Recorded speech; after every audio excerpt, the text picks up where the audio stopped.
You know, back in the medieval world, your capital city was basically your greatest shield. But at the same time, it was your absolute biggest liability. Welcome to this explainer. Today we're diving into the incredible story of Orugallu, what we now call Warangal.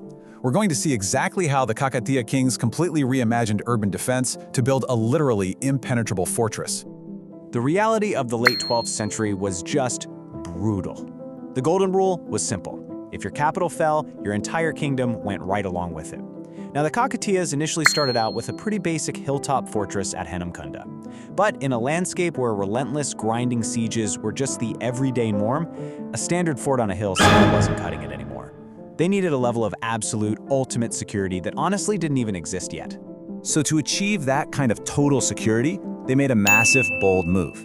They packed up, traveled a few miles south, and decided to build a brand new city called Orugallu, which translates to Ekasila Nagaram in Old Telugu. They built this booming metropolis totally from scratch, and they organized the whole thing around a single, massive, isolated granite rock that just jutted straight out of the flat plains.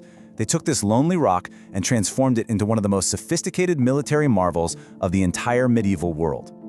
Now you're probably wondering, how exactly did Warangal survive dozens of brutal, relentless sieges before the 14th century? Well, the answer lies in an absolute architectural gauntlet. It was brilliantly designed to take an invading army on a literal nightmare journey from the outside in.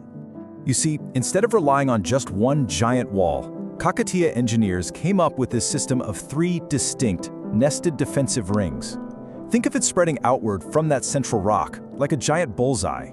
For an enemy to conquer the city, they basically had to defeat three completely separate, heavily fortified cities, one right after the other. It was specifically designed to totally exhaust their resources and just crush their morale at every single step. Let's put this into perspective. Just the first ring alone, the outermost earthen wall, spanned a staggering 12 kilometers in circumference. That's massive. This huge perimeter even included a wide moat. But the real genius here? It protected vast agricultural fields, huge water reservoirs, and the common population. So if an enemy rolled up and tried to just starve them out, no way, it simply wouldn't work. The city could comfortably feed itself and wait out a siege for months, all safely tucked inside this 12-kilometer protective bubble. Okay, but let's say an invading army somehow survived that outer perimeter and actually pierced through to the second layer. Well, they were greeted by a genuinely terrifying sight, the Middle Stone Fort. These massive, towering, gray granite walls were built under the visionary direction of King Ganapati Deva, and they were later finished by his legendary daughter, Rani Rudramadevi. And this wasn't just some flat, simple wall.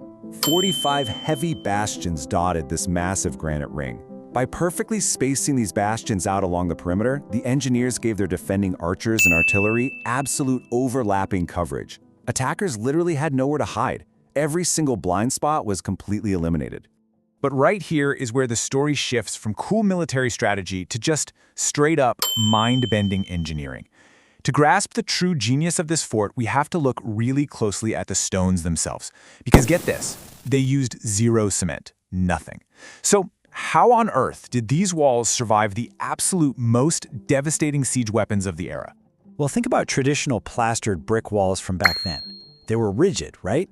When struck by a massive boulder from a catapult or a trebuchet, the mortar shattered and the whole wall crumbled. But not this one. The Kakatiya architects designed an interlocking granite system. Instead of fighting that kinetic energy with stiffness, the tightly packed, completely uncemented blocks actually absorbed the impact. They distributed that intense kinetic energy without breaking apart. The secret sauce behind this impact absorption is a technique called tongue and groove joinery. They literally turned the entire fortress into a giant interlocking puzzle. The builders took multi-ton blocks of solid granite and precision carved them with complex geometric grooves, kind of like giant, ultra-heavy modern toy blocks. When they fitted them together, they relied entirely on gravity and this crazy complex geometry to seal the blocks flawlessly. Just to really drive home how perfectly executed this dry masonry was, you can travel to Warangal right now, today. Look closely at these joints crafted 8 long centuries ago, and I kid you not, you still cannot slip a single thin piece of paper between the stones. The precision is practically microscopic, and remember, this was all done by hand, maneuvering incredibly heavy blocks of granite. Now put yourself in the shoes of an invading army. You're exhausted, you're battered, And if, by some absolute miracle, you manage to breach that unyielding, kinetic, energy-absorbing stone puzzle, your reward was simply arriving at the final, absolute most dangerous ring, the inner Citadel. Stepping out of the grueling chaos of the outer battles, you would immediately face the highly fortified heart of the fortress. This was the ultimate shield, protecting the royal palaces, the administrative halls, and the most sacred state temples. Right at the dead center of this inner stronghold stood the grand Swayambho Shiva temple complex. And this hugely sacred space was guarded at its 4 cardinal entrances by incredible, giant, freestanding arches. We know them as the Kala Thoranam. These arches basically stood as the ultimate physical manifestation of Kakatiya pride and power. These things are staggering. They stand over 30 feet tall, carved from solid slabs of incredibly dense black granite. And they weren't just structural doors with hinges to keep people out. No, they were towering stone canvases, absolutely covered in intricate cultural artistry. Just picture it: elegant humps of swans, fierce mythical yali beasts, delicate lotus garlands, and symbols of absolute royal authority, all carved directly into that dark, imposing stone. The architectural and cultural brilliance of these monumental gates was just so profound that they actually transcended the empire itself.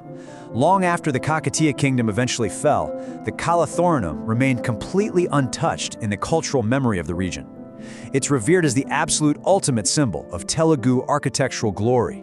In fact, it's so iconic that it proudly serves as the official emblem of the government of Telangana today. So bringing it all together, why does all this obsessive, mind-boggling defense engineering actually matter? Well, it's because of what it allowed the kingdom to achieve. With Orugallu established as a virtually impenetrable home base, the Kakatiyas didn't have to constantly look over their shoulders and worry about their own survival.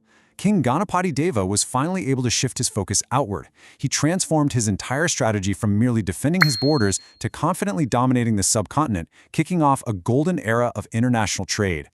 Which leaves us with a totally fascinating puzzle to ponder as we wrap up this explainer.